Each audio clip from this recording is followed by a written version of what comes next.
Hey everybody, today I want to talk about the value of design and design teams. Design is often quite misunderstood in product organizations. Too often we're thought of as the team that makes it look good or is just a wireframe factory. And sure, we do a lot of those things, but design can bring so much more value to your business if you let it. There are three things in particular that I think design brings in terms of unique value to the business. Number one, a deep understanding of the user. Number two, a creative process that really focuses on finding and solving the most important problems. And number three is we can literally show you the future. So let's dig into each one of those, starting with the first thing, which is a deep understanding of the user.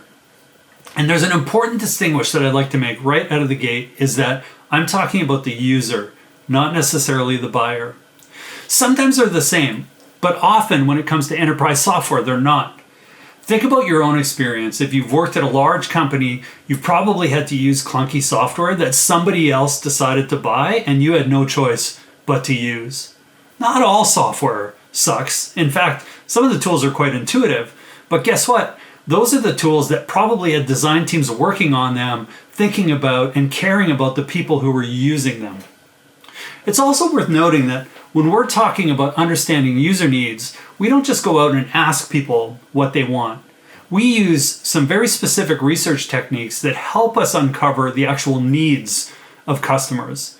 And I'm sure that you've heard the classic Henry Ford quote of, if I would have asked my customers what they wanted, they would have said a faster horse. This gets at the distinction between wants and needs. Wants tend to jump straight to a solution, whereas a need tends to be focused on a problem that can be solved in a number of different ways. Moving on, the other thing that design teams bring is a collaborative creative process that is really valuable. There are many ways that we articulate this and talk about it, design thinking and various things, but one way to talk about it is in terms of the double diamond. The double diamond is a process of divergent and convergent thinking, which means you will explore lots of ideas and then narrow in on a particular one. The first diamond is all about discovering and defining the right problem to solve. The second diamond is all about designing the best solution to that problem. The challenge is, too often teams jump straight to that second diamond, but no matter how brilliantly you've solved the wrong problem, it's still the wrong problem, and it won't move the needle for your business. Design teams act as facilitators in this process, collaborating deeply with product management, engineering, sometimes marketing, to ensure that our outcomes are successful. It's not just about design. It's really about co-creating value across the board. The third and final unique thing that I think we bring that's really valuable is this idea that we can literally show you the future. We create visual artifacts like diagrams, user flows, screen mockups, prototypes, that make abstract ideas tangible.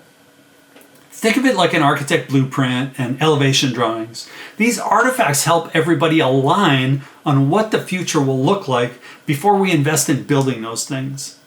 Unlike a bullet point in a PowerPoint deck, a picture really creates clarity. And clarity is everything when you're trying to move fast. It keeps teams aligned and it ensures that we're all heading towards the same destination.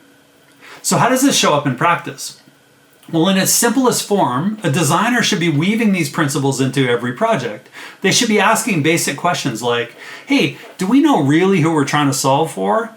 Do we understand what the unmet needs are of that person?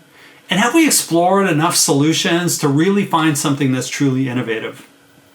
But when a product team matures even further in how they work with design, then these principles can take on even bigger, more interesting forms. In our organization, we use something called a GOAT Playbook. And no, it doesn't stand for greatest of all time, although I do think that the program is pretty great. In our case, a GOAT stands for Give Outcomes a Try. And it's based on the book of Outcomes Over Output, which you should check out, and I'll probably talk about it another time. Essentially, it's a type of design sprint that runs anywhere from a few days to a few weeks. It brings together cross-functional teams, design, engineering, product management, and helps them through that double diamond process, ending with a story and visual artifacts that talk about how we're going to solve a meaningful problem for customers in a really meaningful way. The results of it for us have been better innovation, faster progress, and stronger team relationships. Honestly, it's been a real game changer.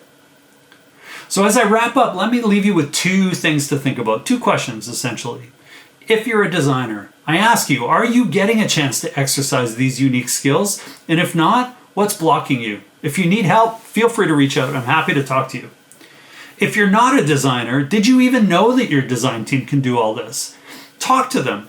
Ask them how they can bring some of these skills to the table, because it's going to be really valuable and it's going to be worth it. I promise. Thanks for watching.